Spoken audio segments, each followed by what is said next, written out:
Now,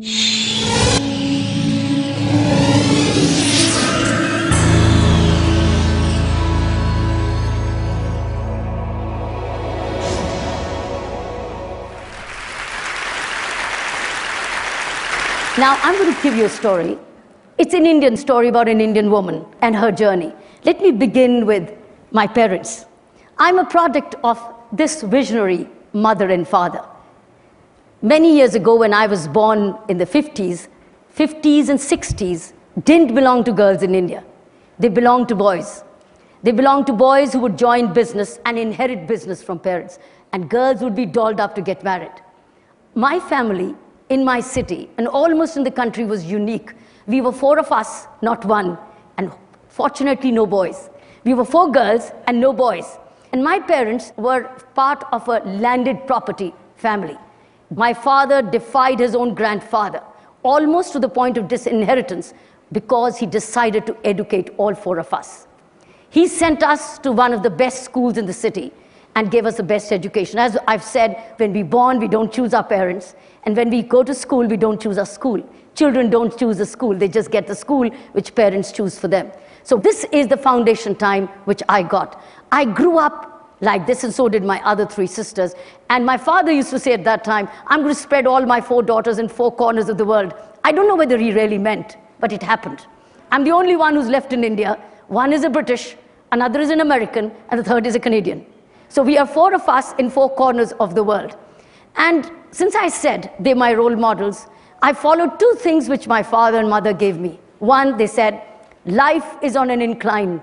You either go up or you come down. And second thing which has stayed with me, which became my philosophy of life, which made all the difference, is 100 things happen in your life, good or bad. Out of 100, 90 are your creation. They're good, they're your creation. Enjoy it.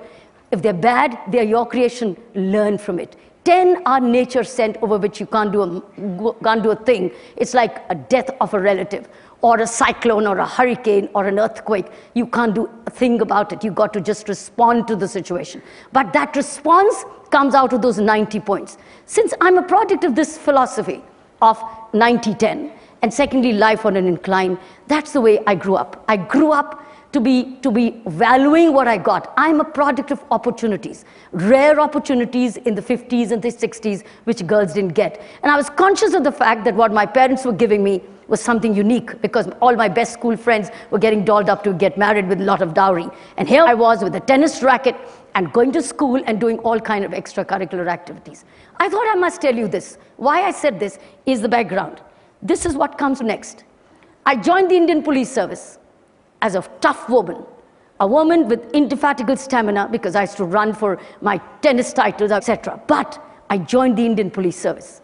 And then it was a new pattern of policing. For me, the policing stood for power to correct, power to prevent, and power to detect. This is something like a new definition ever given in policing in India, the power to prevent. Because normally it was always said power to detect, and that's it, or power to punish. But I decided, no, it's a power to prevent, because that's what I learned when I was growing up. How do I prevent the 10 and never make it more than 10? So this is how it came into my service, and it was different from the men. I didn't want to make it different from the men, but it was different, because this is the way I was different. And I redefined policing concepts in India. I'm going to take you to 2 journeys, my policing journey and my prison journey. What you see, if you see the title called PM's car held. This is the first time Prime Minister of India was given a parking ticket. That's the first time in India, and I can tell you, this is the last time you're hearing about it. It will never happen again in India, because now it was once and forever. And the rule was, because I was sensitive, I was compassionate, I was very sensitive to injustice, and I was very pro-justice. That's the reason, as a woman, I joined the Indian Police Service. I had other options, but I didn't choose them. So I'm going to move on. This is about tough policing, equal policing. Now I was known that here's a woman who's not going to listen. So I was sent to all indiscriminate postings which others would say no. I now went to a prison assignment as a police officer. Normally police officers don't want to do prison. They sent me to prison to lock me up, thinking, now there would be no cars and no VIPs to be given tickets to. Let's lock her up. Here I got a prison assignment. This was a prison assignment, which is one big den of criminals. Obviously it was. But 10,000 men, of which only 400 were women.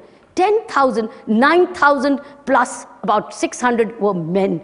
Terrorists, rapists, burglars, gangsters. Some of them I'd sent to jail while as a police officer outside. And then, how did I deal with them? The first day when I went in, I didn't know how to look at them. And I said, do you pray? When I looked at the group, I said, do you pray? And they saw me as a young, short woman wearing a Pathan suit. They said, do you pray? And they said, they didn't say anything. I said, do you pray? You want to pray? They said, yes. I said, all right, let's pray. I prayed for them, and things started to change. This is a visual of education inside the prison. Friends, this has never happened where everybody in the prison studies. I started this with community support. Government had no budget. It was one of the finest, largest volunteerism in any prison in the world. This was initiated in Delhi prison. You see one sample of a prisoner teaching a class. These are hundreds of classes, 9 to 11. Every prisoner went into education program. Same den, which they thought they would put me behind the bar and things would be forgotten. We converted this into an ashram, from a prison to an ashram through education. I think that's the bigger change. It was the beginning of a change. Teachers were prisoners. Teachers were volunteers. Books came from donated school books. Stationery was donated. Everything was donated because there was no budget of education for the prison. Now, if I had not done that, it would have been a hellhole. That's the second landmark. I want to show you some moments of history in my journey, which probably you'll never ever get to see anywhere in the world. One, the numbers you'll never get to see. Secondly, this concept. This was a meditation program inside the prison of over 1,000 prisoners.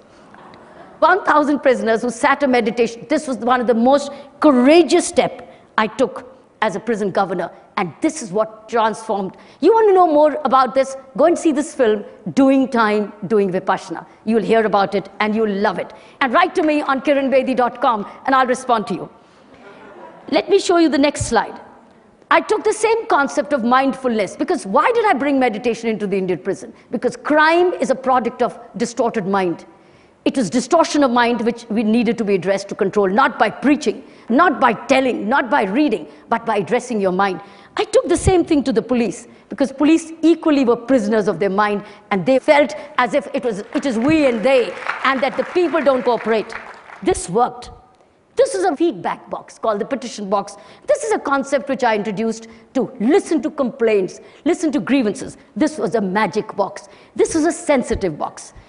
This is how a prisoner drew how they felt about in the prison. And if you see somebody in the blue, yeah, this guy, it was a prisoner, and he was a teacher, and you see everybody busy. There was no time to waste. Let me wrap it up.